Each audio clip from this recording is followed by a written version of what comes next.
दोस्तों 20 दिन से भी कम आपके सीए एग्जाम्स के लिए बचा हुआ है और मैं आपको एक चीज़ कहना चाहूँगा, इस समय का कोई हिसाब मत रखना कि आप कितने देर पढ़ रहे हो, कितना क्या कर रहे हो, नहीं।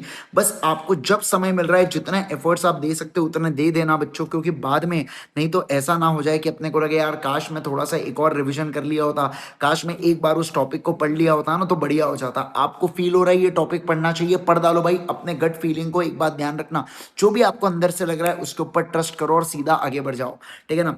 बिल्कुल भी ज्यादा, मैं जानता हूँ यार इस समय हमारे माइंड में बहुत सारी उटपटांग चीजें चलते रहती है कि पेपर डिफिकल्ट आ गया, पेपर हार्ड आ गया, मेरा ही पेपर चेक हुआ तो मैंने ढंग से नहीं लिखा तो मेरे को याद नहीं आया, तो सारी नेगेटिव थॉट्स आपको इसी समय आने वाले हैं।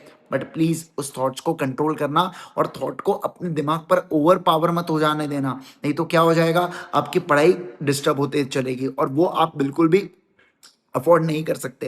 देखो ऐसे थॉट आने से अगर आपको और पावर मिल रहा है कि नहीं नहीं अब मुझे और पढ़ना पड़ेगा और रिवाइज करना पड़ेगा, तो बेस्ट चीज़ है भाई, कोई दिक्कत नहीं है।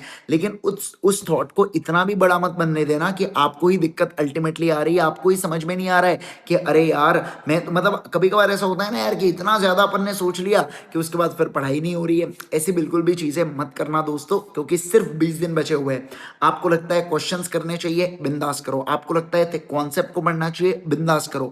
मेरा ऐसा मानना है कि मैं अगर आखिरी 20 दिनों में भी पढ़ रहा होता तो मैं ज्यादा से ज्यादा क्वेश्चन एंड आंसर्स के ऊपर फोकस करता। एमसीक्यू के पर्टिकुलरली मैं एमसीक्यू के ऊपर बहुत ध्यान नहीं देता हूँ जनरली। अगर मैं पढ़ाई कर रहा, मतलब जैसे हमारे वक्त भी एमसीक्यू थे तो मैं जनरली इतना ज्यादा फोकस नहीं करता था एमसीक्यू के ऊपर, क्योंकि अल्टीमेटली अगर मैं थ्योरी को पढ़ रहा हूँ, जो मैं 70 मार्क्स के लिए पढ़ रहा हूँ, उसी में से 30 नंबर का आने वाला है। पर अगर ये 70 मार्क्स का मैंने बहुत कॉन्सेप्चुअली बहुत बढ़िया से पढ़ा तो ऑब्वियस सी बात है मेरे एमसीक्यू कवर्ड हो गए। देखो एक चीज ध्यान रखना, आप 1000 एमसीक्यू की प्रैक्टिस कर लो, एग्जाम में 100 1000 आने वाला है। सिमिलर एमसीक्यूज आपको देखने को नहीं मिलने वाले हैं बिल्कुल भी। तो आप एमसीक्यू की प्रैक्टिस करो, बस इस चीज को लेके, इस चीज के लिए करो कि मेरे को ध्यान आ रहा है कि नहीं आ रहा है, कॉन्सेप्ट रिकॉल हो रहा है कि नहीं हो रहा है एमसीक्यूज को सॉल्व करते वक्त। एमसीक्यूज की प्रैक्टिस इसलिए मत करो कि सेम एमसीक्यू आ गया तो मैं वहां पर सॉल्व कर पाऊं, ऐसा बिल्कुल भी नहीं होने वाला है दोस्तों, ठीक है ना। प्लीज अपना बेस्ट एफर्ट्स दीजिए, केवल 20 दिन बचे हुए, जान लगा दीजिए यार एकदम। मतलब आप सोचो यार, आपका पेपर बढ़िया चलेगा, ये 20 दिन में आपने अपने बेस्ट एफर्ट्स दे दिया, पेपर बढ़िया चलेगा, सक्सेसफुल रिजल्ट आ गया, और क्या चाहिए यार। बस इसी चीज के लिए तो मेहनत कर रहे हैं ना।